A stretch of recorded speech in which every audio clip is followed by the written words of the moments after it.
Hello दोस्तों, welcome to my channel विदेशी vibes. अगर आपका न्यूजीलैंड का वीज़ा अप्रूव हो गया है तो मैनी कॉन्ग्रेचुलेशंस। आज हम इस वीडियो में बात करेंगे न्यूजीलैंड आने से पहले आपको कौन सी बातों का विशेष करके ध्यान रखना है। तो उसमें हम सबसे पहले बात करेंगे आपके वीज़ा के बारे में। एक बार अगर आपका वीज़ा आपको रिसीव हो जाता है तो सबसे पहला काम जो आपको करना है वो है आपका वीज़ा वेरिफिकेशन। जब आपको वीज़ा रिसीव होता है उसके बाद आपको न्यूजीलैंड गवर्नमेंट की वेबसाइट वीज़ा व्यू पे जा कर के आपकी कुछ बेसिक डिटेल्स फिल करनी है, जिसके बाद आप अपना वीज़ा वेरीफाई कर सकते हो। वीज़ा व्यू में आपको आपका एक रियलमी अकाउंट जनरेट करना होगा। उस अकाउंट को जनरेट करने के बाद उसमें आपको कुछ इन्फॉर्मेशन फिल करनी है, जैसे आपका एप्लीकेशन नंबर, आपका डेट ऑफ बर्थ, आपका पासपोर्ट नंबर और आपका वीज़ा स्टार्ट। ये सारी इन्फॉर्मेशन फिल करने के बाद आपको ये देखना है कि आपका वीज़ा वैलिड है या नहीं। तो इस वेबसाइट से आप अपना वीज़ा चेक कर सकते हो। अब जब आपने अपना वीज़ा वेरीफाई कर लिया है तो आपको दूसरा काम करना है, वो है आपका अकोमोडेशन की बुकिंग। तो न्यूजीलैंड आने से पहले आप अपनी अकोमोडेशन एडवांस में बुक करके रखें, क्योंकि न्यूजीलैंड में अकोमोडेशन मिलना थोड़ा मुश्किल है। वेरिफिकेशन और अकोमोडेशन बुक करने के बाद जो सबसे इम्पोर्टेंट काम रहता है वो रहता है आपकी एयर टिकट बुकिंग। जैसे कि आप जानते हो, न्यूजीलैंड के लिए इंडिया से अभी कोई भी डायरेक्ट फ़्लाइट नहीं चलती, जिसकी वजह से आपको कोई भी टिकट खरीदनी है तो आपको कनेक्टिंग फ़्लाइट ही लेनी पड़ेगी। ज़्यादातर connecting flights Malaysia, Singapore, Hong Kong जैसी कंट्रीज से चलती हैं। तो अगर आप इन कंट्रीज़ के थ्रू आ रहे हैं तो आपको ट्रांजिट वीज़ा की ज़रूरत नहीं है। बट अगर आपने अपना टिकट ऑस्ट्रेलिया के थ्रू लिया है, अगर आप ऑस्ट्रेलिया की किसी सिटी में सिडनी, मेलबर्न या एडिलेड या किसी और सिटी के थ्रू न्यूजीलैंड आ रहे हैं तो आपको ट्रांजिट वीज़ा लेना पड़ेगा।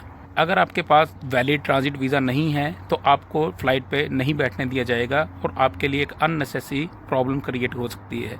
तो इसमें आपका पैसा और टाइम तो बर्बाद होगा ही, उसके साथ ही आपको बहुत ज़्यादा हरासमेंट भी होने वाली है। तो अगर आप न्यूजीलैंड आ रहे हैं तो एक बार अच्छे से चेक करें कि जिस भी एयरलाइन का आपने टिकट ख़रीदा है, क्या उसके थ्रू जाने के लिए आपको ट्रांजिट वीज़ा की ज़रूरत है या नहीं। अगर ट्रांजिट वीज़ा की ज़रूरत है तो आपको ट्रांजिट वीज़ा एडवांस में अप्लाई करना होगा। जब मैं पहली बार न्यूजीलैंड आया था तो मेरा ऑस्ट्रेलिया के थ्रू ट्रांजिट था, बट मुझे ट्रांजिट वीज़ा के बारे में इन्फॉर्मेशन नहीं थी। इसकी वजह से मुझे और मेरी फैमिली को बहुत सारी प्रॉब्लम का सामना करना पड़ा। तो अगर आप भी उन प्रॉब्लम से बचना चाहते हैं तो काइंडली आप अपने टिकट के ऊपर ज़रूर चेक करें कि जिस कंट्री के थ्रू आप जा रहे हैं कहीं आपको उसका ट्रांजिट वीज़ा की ज़रूरत है या नहीं, और अगर ज़रूरत है तो उसको एडवांस में ही अप्लाई कर लें। न्यूजीलैंड आने के लिए जो सबसे बड़ा एयरपोर्ट है वो है ऑकलैंड एयरपोर्ट। तो ऑकलैंड एयरपोर्ट पे आने से पहले आपको कुछ और फॉर्मेलिटीज़ करनी होंगी। जब आप फ़्लाइट में बैठते हो तो आपको एक अराइवल फॉर्म दिया जाएगा।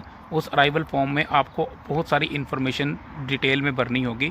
आपको वो सारी इन्फॉर्मेशन बिल्कुल सही देनी है, क्योंकि ये एक लीगल फॉर्म होता है। जैसे ही आप न्यूजीलैंड में ऑकलैंड एयरपोर्ट पर लैंड करते हैं तो आपको ये बात का ध्यान रखना है कि आपके पास कोई भी फूड आइटम, कोई फ्रूट, कोई सीड, कोई मेडिसिन या प्लांट या कोई ऐसी आइटम ना हो जो प्रोहिबिटेड हो या जिसको डिक्लेयर करना ज़रूरी हो। अगर आप अपने अराइवल फॉर्म पे ये सारी चीज़ें डिक्लेयर नहीं करते तो आपको न्यूजीलैंड इमिग्रेशन की तरफ से फ़ाइन दिया जा सकता है। तो फ़ाइन से बचने के लिए अगर आप ऐसी कोई भी चीज़ लेकर के आ रहे हैं तो उसको आपको डिक्लेयर करना है। लास्ट टाइम जब मैं न्यूजीलैंड आया था तो एक पैसेंजर ने हाफ़ एप्पल खा के बाकी हाफ़ एप्पल अपने बैग में रख लिया था और वो भूल गया था। तो जब वो एयरपोर्ट पे उतरा तो उसने अपने अराइवल फॉर्म में डिक्लेयर नहीं किया, और जब उसको चेकिंग करी गई तो उसमें जब उसका हाफ़ एप्पल निकला तो वो एप्पल उसको $400 में पड़ा। तो आपको इस चीज़ का ध्यान रखना है। और कुछ एरियाज़ में इंडिया के, स्पेशली जैसे राजस्थान में, जब हम लोग कहीं बाहर जाते हैं, इंडिया से बाहर या कहीं काम करने के लिए बाहर जाते हैं, तो वहाँ पे एक ट्रेडिशन है कि वो आपको तिलक लगा करके कुछ सीड या बाजरा, गेहूं, कनक, चावल या ऐसी चीज़ें आपको साथ में पॉकेट में कैरी करने के लिए दे देते हैं। तो अगर आप ऐसी कोई चीज़ लेकर के आते हो तो आपको इसका भी बहुत ध्यान रखना है, क्योंकि ये सब चीज़ें यहाँ पे प्रोहिबिटेड हैं। तो आप ये सब चीज़ें लेके नहीं आ सकते। तो इस बात के लिए आपको केयरफुल रहना है कि ऐसी कोई भी आपके जेब में या आपके बैग में ऐसी कोई आइटम ना हो जिसकी वजह से आपको फ़ाइन का सामना करना पड़े।